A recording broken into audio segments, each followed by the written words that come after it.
Last night, Charles Hoskinson dropped a bombshell video claiming big tech giants are poised to invade crypto and crush decentralized chains like XRP and Cardano.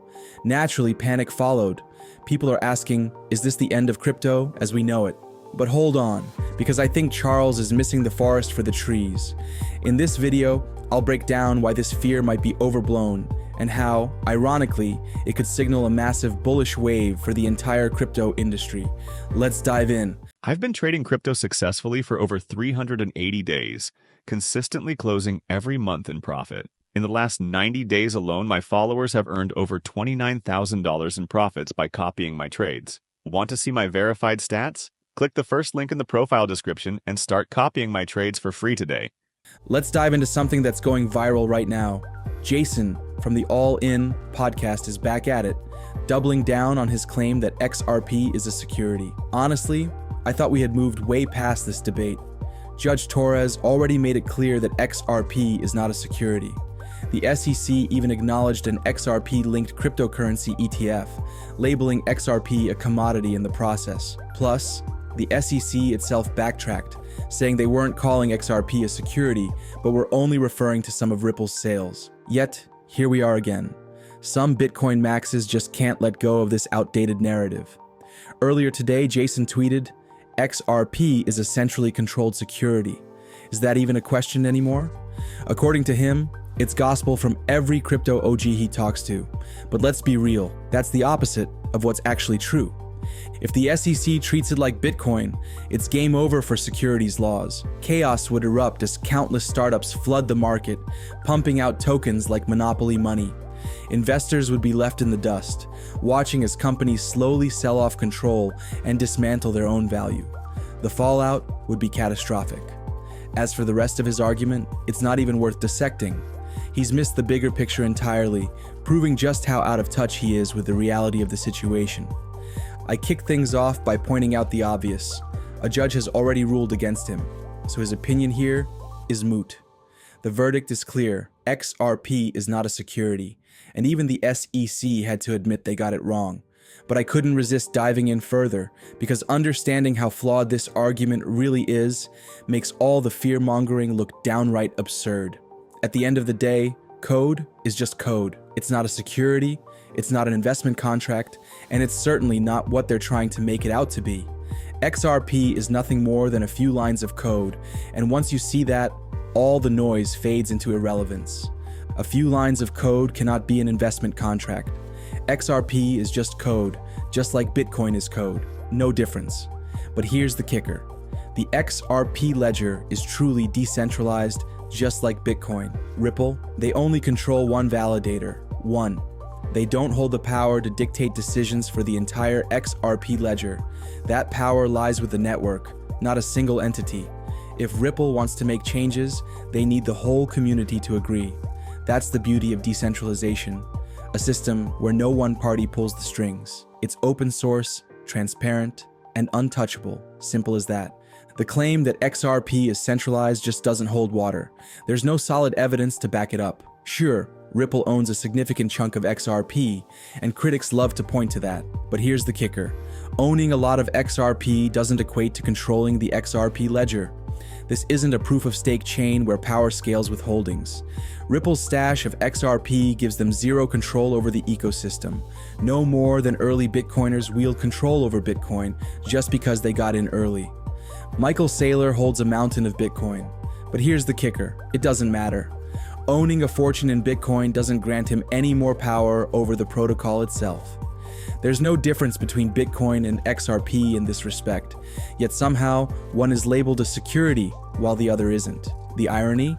Most people couldn't care less about these nuances. It's painfully clear that someone like Jason hasn't even scratched the surface of understanding. But here's where it gets interesting and almost poetic. This entire debate could actually work in XRP's favor. Look at the company Jason keeps: David Sachs, David Friedberg, Chamath. These are sharp minds who not only grasp XRP's potential, but outright reject Jason's take at almost every political turn. Here's the fascinating twist. It's clear that those truly holding the reins of power, the movers and shakers shaping the nation's future, seem to view XRP in a way that completely contradicts someone like Jason. To them, XRP stands shoulder to shoulder with Bitcoin, decentralized, open source innovation ready to transform the financial system as we know it. And honestly, Jason's salty take on Ripple's victory and XRP being ruled not a security, it's almost comical. He's just a podcaster after all. But let me show you the Ripple decision as it happened, because watching Jason squirm in real time is nothing short of poetic. Pay close attention to how David Sachs reacts here. He's absolutely thrilled about Ripple's massive win. You can see it. He's all in on XRP, viewing it as a game-changing asset. And the more Jason doubles down with his anti-XRP stance, the more it fuels Sachs to champion XRP even harder. This moment is electric. I pieced it together in real time, and it's clear the headline is everything. Here it is, the bombshell. Ripple's sales of XRP do not qualify as investment contracts per the judge's ruling. They won. This isn't just a win, it's a seismic shift. XRP is surging by 35%, and the SEC is backed into a corner. What's next? How can they go after Coinbase or other exchanges now? If XRP isn't a security, then Coinbase's long-standing defense that they sell tokens, not securities, just got a whole lot stronger.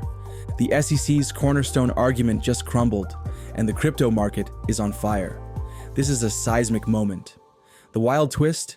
The initial sale to accredited hedge fund investors was deemed to violate securities laws, while the broader sale wasn't.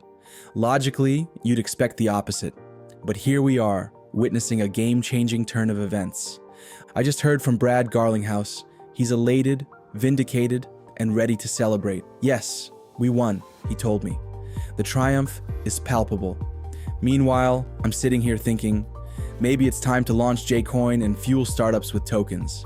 If it's a free-for-all, I won't spill what he said about you, Jco. Let's just say you've been calling these guys out for securities fraud for years, and now they're convicted. The panel, almost unanimously, backs XRP. But then there's that one lone voice, stubbornly doubling down, disagreeing with everyone else. It's almost baffling how some people cling to their own misguided logic, unable or unwilling to grasp the bigger picture. Here's the kicker. While these outliers rant on their podcasts, leaders like David Sachs are shaping cryptocurrency policy in the US. The contrast couldn't be clearer, and it's a reminder, this battle of ideas isn't over. The biggest fear I've had from the very beginning wasn't just about the system breaking, it was about the wrong people taking charge. Imagine someone like Jason in power instead of someone like David Sachs. That was the nightmare scenario. But here's the twist. The most bullish, game-changing thing about all of this is that David Sachs is in office. He's the one calling the shots. He's the one who truly gets it, who sees the bigger picture with clarity and precision. That changes everything. Now let's pivot to something equally gripping. Remember in the intro when we talked about Charles Hoskinson's warning? He's worried giants like Meta, Amazon, and Google might swoop in, launch their own crypto chains, and crush platforms like XRP and Cardano. Over the weekend, my phone lit up with panicked messages. This is it, they said. It's over. This is a disaster. But here's the thing. They're missing the point. They don't see how this game actually works. Apple, Google, Meta, giants with unmatched power and reach. If they're so dominant, why didn't they conquer fintech? They had every opportunity.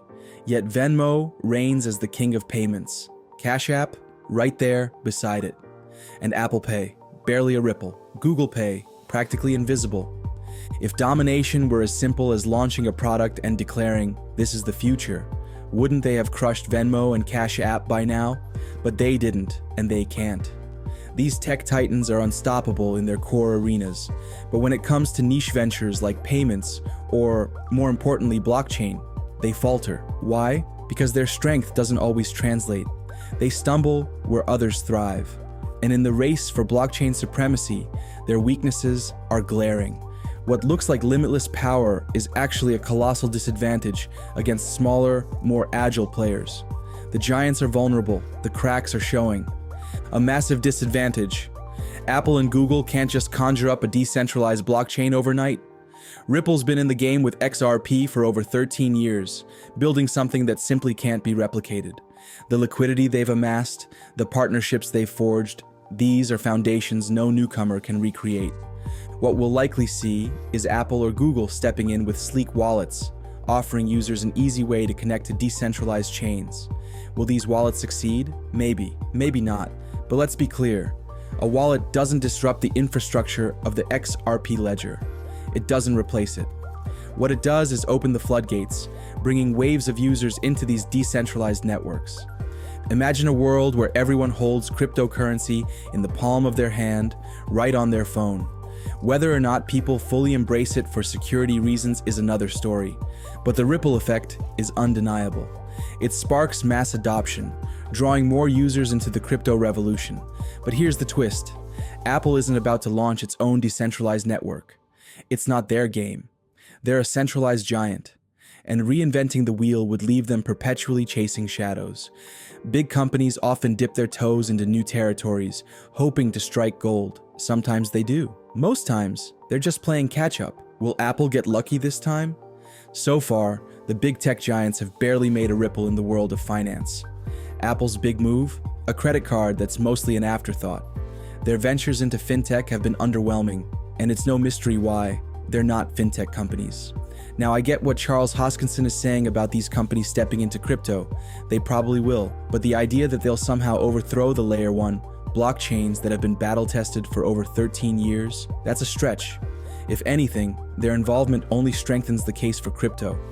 This technology is set to onboard countless new users, driving it further into the mainstream. Imagine a world where people benefit from these innovations without even realizing it. Seamless, effortless, mass adoption. But let's be real, concerns have been swirling, and for good reason. Many were deeply worried about where all this was heading. And while Charles Hoskinson is undeniably brilliant, let's face it, if he had all the answers, would Cardano really be where it is today? Food for thought. Thanks for tuning in, folks. Hope this update sparked some insights.